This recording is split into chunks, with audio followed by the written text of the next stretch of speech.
Sebenarnya kita pada yang mulia bahagia ini, bulan barakah, bulan rahmat yang diberikan kepada kita oleh Allah SWT. Lagi-lagi kita sebagai umat Islam, umat Muslim, bulan kemuliaan bagi kita semua. Bapak Ibu sekalian, sebenarnya dengan lawak yang sekarang ini, saya sedikit ingin menyampaikan perkara-perkara yang selalu bisa menyangkut dengan akidah kita, agama kita, tingkah laku kita. Sebenarnya kita umat Islam, umat penghuni syurga semuanya. Mudah-mudahan kita dalam syurga semuanya. Pun demikian, Bapak sekalian, masuk syurga adalah banyak langkah-langkah yang kita lalui, banyak perkara-perkara yang kita akan tempuh. Di antaranya apa yang disuruh oleh Allah SWT, itu yang kita kerjakan.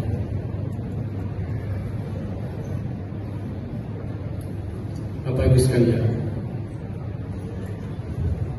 kita sebagai umat Islam yang perlu sekali kita garisbawahi, atau kita perlu paksakan diri untuk mengarah ke masa depan, ke masa kita semua.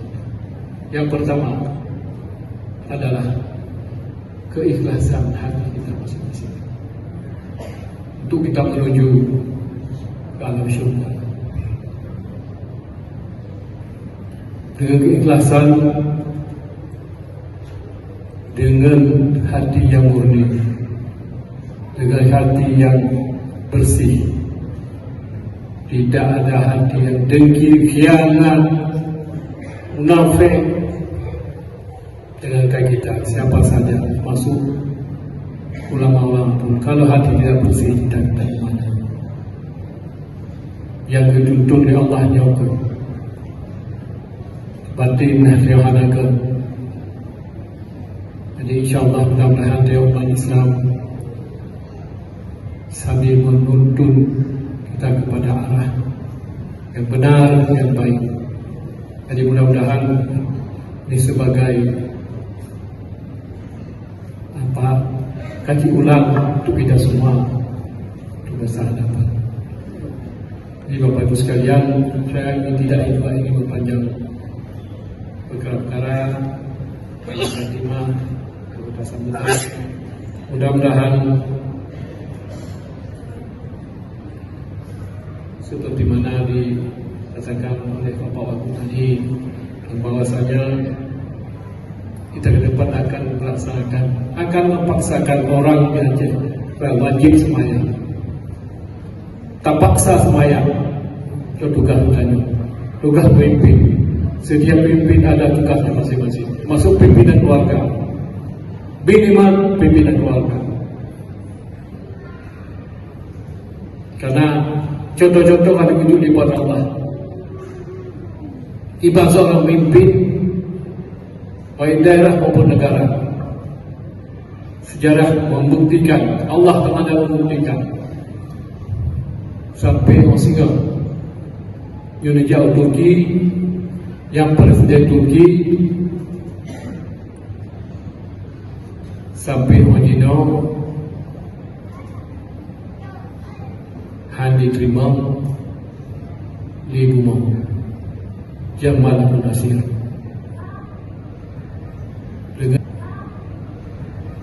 Dengan tingkah laganya, dengan bukantir laganya, Han diterima di rumah, halapat tanam semoga dicor ayat.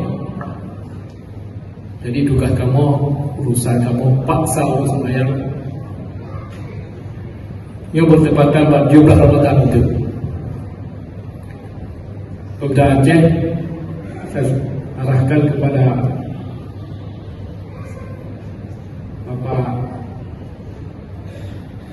untuk melaksanakan kedua kepala syariah Islam untuk melaksanakan launching sunat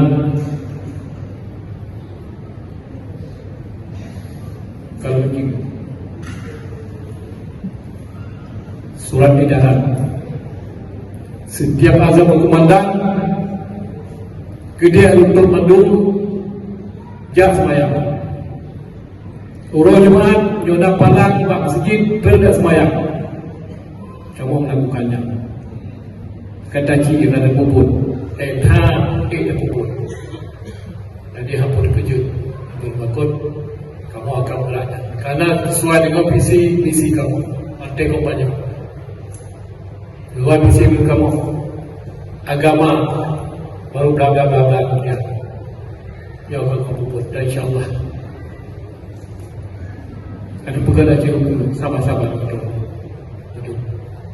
Mudah-mudahan nyawa majlis sampai sudah kita tak sampai waktu tapi insyaAllah nyawa nyawa ada yang ubud yang singkat jemaah terawih menyumbang mudah-mudahan nyawa insyaAllah mungkin jauh lagi sampai pada Bandung pagi. Assalamualaikum warahmatullahi wabarakatuh.